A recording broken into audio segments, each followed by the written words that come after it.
Assalamualaikum warahmatullahi wabarakatuh. Alhamdulillahirobbil alamin wassalatu wassalamu ala asrofil anbiya'i wal mursalin sayyidina Muhammadin wa ala alihi wassohbihi ajmain, amma badu. Palamitra anu kusingkuring dipihormat anu insya Allah ku Allah dimuliakeun.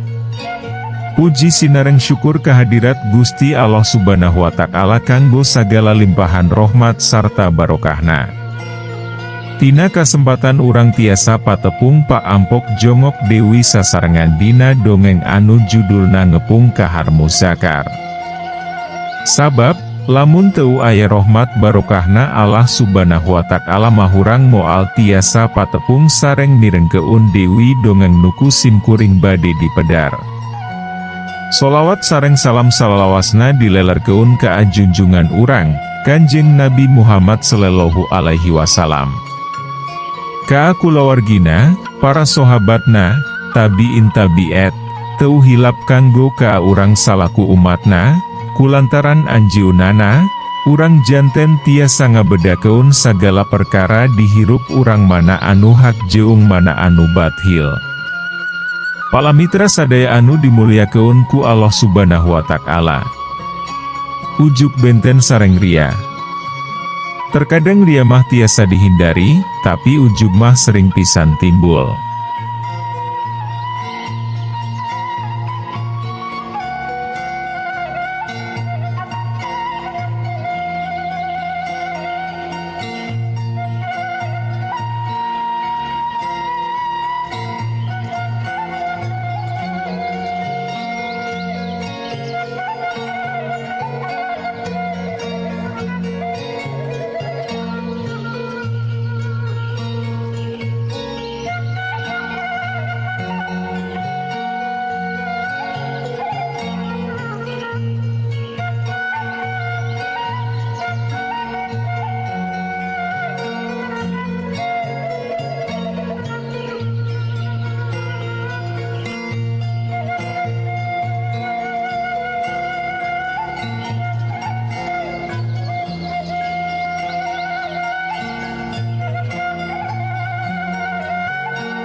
Contoh, urang sholat tahajud rencepan, teu aya nu terang sareng teu cacarita ka anu sanes, nu ngandung harepan henteu ria, ku henteu cacarita ka nu sanes berarti terhindar tina ria. Samata-mata urang ibadah teh karena Allah, sanes hoyong dipuji ku nu sanes alhamdulillah. Tapi ulah ngerasa puas heula, sabab syaiton terus usaha ngagalincir keun manusa. Teu karaos dina hate noroweco, kusabab timbul rasa bangga ka diri sorangan. Alhamdulillah geuning, urang mah bisa hudang tiap peuting tara katinggaleun sholat tahajud, sementara anu sanes mah pulees. Tah keur hate noroweco kitu disebutna ujub. Sanaos berhasil henteu ria, tapi teu berhasil tina ujub. Ujub nyaeta perasaan bangga ka diri sorangan, ngarasa diri hebat, reueus ka diri, reueus ku kehebatan diri. Ujub teh penyakit hate anu pang teu katingali atanapi teu kaciri. Perasaan ujub bisa datang dina sagala bentuk. Jalmi nu rajin ibadah reueus ku ibadahna. Jalmi nu berilmu reueus ku elmuna. Jalmi nu geulis reueus ku kagelisana. Jalmi anu dermawan reueus ku berhana. Jalmi anu dawah reueus ku bisa dawahna, komo lamun geus sabiwir hiji, si anu mah resep ka adawahna.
Sufyan et Sauri nganyatakeun. Ujug nyaeta perasaan reueus ka diri sorangan, hingga diri ngarasa leuwih mulia sareng ngarasa leuwih luhur darajatna tibatan nu sejen. Padahal eta kaleuwihan teh karunia ti Allah. Kukituna sakuduna reueus kagum teh mungka Allah, sanes ka diri. Kudu inget syaiton pasti menggiring manusia bangga reueus ka alam pikiran diri sorangan. Supaya amalan manusia teu meunang nilai ti Allah. Palamitra sadaya. Hapunten, Mang Agusti mah mung ngemutkeun, da ari terang mah tangtos sadaya oge terang, namung sok seueur hilapna, alum syaiton mah sohayang bae manusia ti juralit ka ajalan manehna teh. Mudah-mudahan urang sadaya tiasa janten jalmi anu ahli syukur, getol bersyukur tina nikmat karunia anu dipasihan ku Allah subhanahu wa ta'ala. Henteu uria komo ujub mah. Amin ya Allah ya Rabbal alamin. Hapunten palamitra kanggo nyumangetkeun sim kuring, Mang Augustin ngadongeng teh, nuhun keun di subscribe, di like sareng di share. Manawi masih aya keneh nu resepeun kana ieu dongeng teh sadayana 31 episode, supados teu kakantun episode carios salajeungna.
Bal urang teras keun.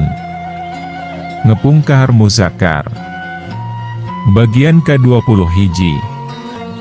Kira pukul genep isuk-isuk, bring weh pasukan gabungan anu ku babaturan disebut, pasukan penggali mayat, teh miang ka tempat urut diserangna, nya eta sisi walungan Mamasa. Jalanna ti kampung Pajalele, terus naik ke Tonggo. Pukul 10 gegeus tepi. Urut jorak kuring, masih keneh leduk saung-saungna masih keneh aya urutna, malah kulit-kulit kai anu ditojosan, digambaran peso, kujang, jeung tapak-tapak peso teh masih keneh eces. Kitu diwi kakayan lalautik urut ngadekan, kabeh gearaya keneh. Pasukan mah terus naraek kana mumunggang, sawareh dipernah keun dina tonggong gawir, da anu turun mah ngan ukur rahayat jeung tim kesehatan katut para dokter. Haram jeda eta mah mangkeluk? Jono ngadiukutan. Nyapa keun pisannya, cak kuring. Heu oh. Hirup keneh dibeberik, ayuna geus modar. Dikali, Dewi. Kabagian meureun saurang wae mah urang genya, mimitina kuring diteu ngarti, ngan sang geus jono neruskeun omonganana, ngan rengeh weh. Heu, apan aya dua pamajikanana teh? Nah atuh maitna kudu dikali Dewi?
kuring mah teu ngarti. Ngan wae cenah eta teh kudu diyakinkeun, bener henteuna. Sarta lamun seuk bener, mayitna rek dipasrahkeun ka kulawargana, sina dipulasara. Rahayat mimiti ngagunakeun paculna. Tingkal lecuruk ngali tanoh nu beurum keneh kalayan ati-ati pisan. Pitonggoh geka ciri, dakarek dikorehkeun saatik ge, borengkal teh, aya nu ngajelepeng dibungkus jas hujan hejo. Bungkusan atawa leuwih keuna lamun seuk disebut, paisan, pada ngaguar, pada muka. Dokter mah abong cek kolot ge tukang, kokodok kanu kotor, mani dekem-dekem wi, bari deku. Leungeuna make kaos tangan nilon, irungna dibekem lamak bodas. Tobat, tobat, babaturan nyerok bari terus ngabekem maneh. Jurig, bau sigung. Pelenghir teh, aduh, bauna. Heu, bau masuk irung. Rea babaturan anu cireumbay, dus karuhan anu marengek irung mah. Malah nu dilebak mah aya anu ongkek sagala rupa, lantaran teu kuat teun ngambeu mayit anu geus beueuwi, nu geus 10 poe dipendem. Yakin eta Andi Sele teh sabab kanyahoan tina pangawakanana anu lintuh, karang ngines lebah gadona jeung make huntu emas 2 siki.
Atuh rahayat mah dawarawuha unti, kabeh genya rebut keun benar. Yakin yen eta teh mayit Andi Sele. Ger teh babaturan ting corowok, sawareh mah jingkrak bakat ku bunga. Horse, isukan balik ka Jawa, Tamat ayeuna mah isukan mulang. Mayit Andi Sele digotong ku opatan, dibawa ke kampung. Babaturan harayang hareu peun nu ngagotong, da cenah cicing tukang eunana mah teu kuat ku bau. Sajeroning mulang ngajugjug kampung, make jeung milu sedih jeung manghanjakal keun pisan kana tindakan Andi Sele anu ngalantaran keun manehna jadi kitu. Padahal, manehna teh pejuang 45, reun ceum ku tanda jasa, jalma pangbiung harna, naha ari maotna, boro-boro dijajab keun tembakan salvo, boro ampar aya anu ngirim kembang, bet henteu make tetengger-tetengger acan kuburanana ge. Jalma nu boga kalungguhan tur boga pangkat teh, maotna mah alah batan galandangan. Ngagoler ukur dibungkus jas hujan bari henteu disebut, gugur, tur kuburanana dengan semat tuur.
Sapada harita keneh GPH mah ngayakeun kontak hubungan ke Komandan Operasi Kilat pikeun ngalapor keun hasilna.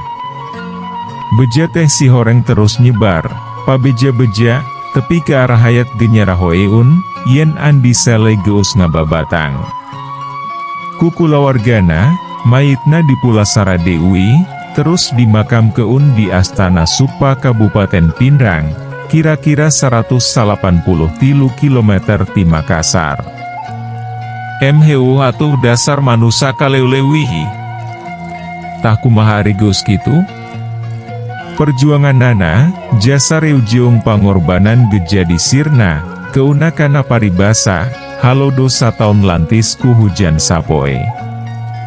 Masih keneh tacan meunang katangtuan, naha kuring jadi mulang ka Jawa lantaran tugas geus lekasan, atawa kudu nutur keun nu sejen ka daerah Tenggara pikeun ngepung kamus? Ngan wae, ayeuna mah asa leuwih rea, waktu keun reuruh teh.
Dina mangsana, gawe, teh rea babaturan anu praktek, ngadu bako, jeung rahayat dina ngalaksanakeun tugas teritorial. Rupa-rupa usaha prajurit dina meuli-meuli hate rahayat sangkan hubungan jeung rahayat leuwih intim teh. Geus karuhan anu ngadongeng, dalah anu nembong keun momones gerea. Di antara babaturan anu palinter nembong keun momones jeung pangabisana tehnya eta urang Indramayu, saperti Carboni, Carta, Mulut jeung Karwita. Cenah mah urut pamaen akrobat di lembur naga. Carboni mah bisa nyimpen sapedah dina taranga, hek manehna teh leumpang bari tangga. Mulut mah sok momonyetan, sarta lamun sok geus, jadi, paripolahna persis monyet. Kakalacatan, gagalacangan bari runyah-renyoh sarta pinter mesek kalapa garingku, puntu.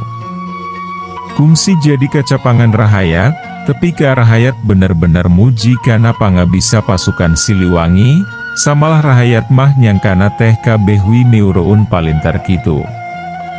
Padahal ngan ukur aya opatan.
Babaturan teh nangkarak dina taneu, terus beuteungna ditindihan jublek.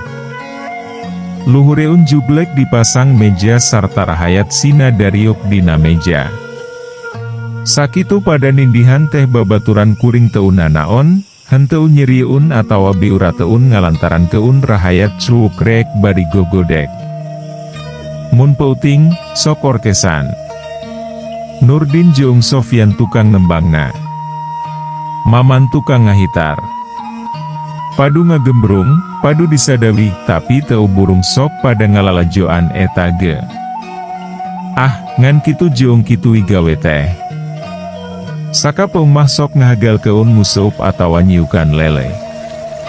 Kabeneran geuning urang dinyamah teu beu kiun lele.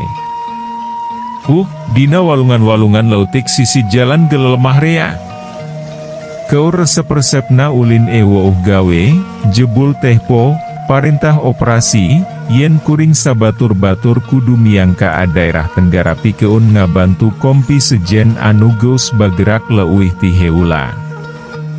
Kabeh gaewo nu teu ngagebek ngadenge beja kitu teh. Wega jeung hoream lain di kieuna, sahanteuna kudu leule weungan dewi. Mangkaning cek beja ge daerah Tenggara mah minus pisan, walurat hesi humut-humut acan. Teu jika dibola dieu, rea sapi rea hayam, di ditu mah paling-paling bedul atawa orai. Pongko deuwih cenah leweungna bener-bener geledegan anu di mana teu uing kasabaku manusa.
Ah, geus kacipta weh, kumaha pisang sarayunana teh. Titupu teh kuring unggah kana truk. Ngaliwatan pindang Dewi, endrekang, cake terus ka palopo. Reuruh sapeuting di palopo, isukna miang Dewi ngajugjug sabang daerah Bugis keneh anu rahayatna rea nu baroga ngaran, Andi Baso. Ngaran pangalusna, Baso, teh di Sabang mah. Cicing teh di imah rahayat, dageus aya anu mernah keun, tungan karisup weh. Kuring jeung Yuwono meunang imah teh hareu peun warung pisan. Ngan kadaharanana kurang pepek, paling-paling gogos, ketan di beuleum, di jerona make daging. Punti mah rea. Cau, punti teh. Pukul 6:30, keur lalangkarakan bari ngalamun di lapang kadenge sora loceng kekelenengan. Asa ngadenge loceng 3 reja. Korejat hudang, terus tengah-tengo. Horeng di lapang teh geus ngebrai lampu patromak pirang-pirang jalma geus ngaliut. Aya naon? Sata dina mah Yuwono gerek indit, da dititah kukuring sinanenjo ka alapang, jebul manten lurah Baridang kadongko. Heu, waktosna seep. Caak hanca. Urang simpen di handeuleum sieum paragi nyokot ninggal keun, enjing sampeur Dewi, hapunten palamitra kanggo nyumangetken sim kuring, Mang Augustin ngadongeng teh, nuhun keun di subscribe, di like sareng di share. Manawi masih aya keneh nu resepeun kana ieu dongeng teh sadayana 31 episode, supados teu kakantun carios salajeungna. Mangga permios.